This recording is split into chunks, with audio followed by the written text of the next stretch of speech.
A sword in the wind. The wind howled across the wooling mountains as dusk settled in, casting long shadows over the quiet ridges. High atop one of these peaks, a lone figure stood upon a jagged cliff edge, dressed in plain white robes. His black hair danced with the breeze. In his hand, a slender sword shimmered faintly under the fading sun.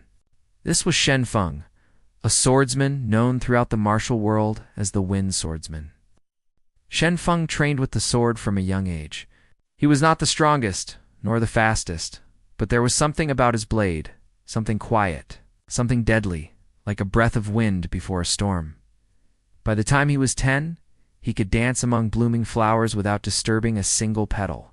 Before his master passed away, he told him, "The sword's true power lies not in speed, but in stillness of the heart.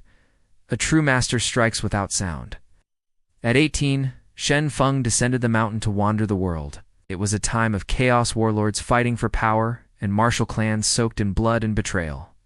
Yet Shen Feng sought neither fame nor fortune. He only wished to temper his sword and heart amidst the winds of the world.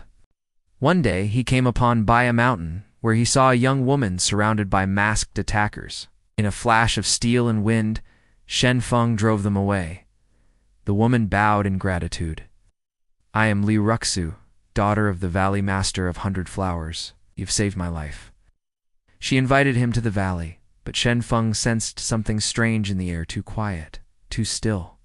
In secret, he investigated and discovered the valley had long been infiltrated by the demon sect.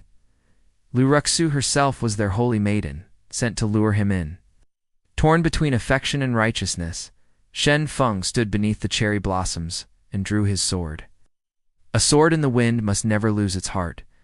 That night, wind howled over Baya Mountain, swordlight flashed like snow, and blood bloomed like petals. Shen Feng, alone, struck down the demon leader beneath the flower tree. Arts-Wuxia fled, wounded, her eyes full of sorrow. "You are a sword, and I was your calamity." Years passed. No one knew where Shen Feng went. But every spring, when flowers bloomed on the mountain, some swore they saw a white-robed man practicing sword forms alone atop the peak. The sword made no sound, but it stirred the heart like the wind. And sometimes, beneath the peach blossoms, a woman in lavender robes would sit and wait, her eyes searching the sky, because she knew the wind always returns.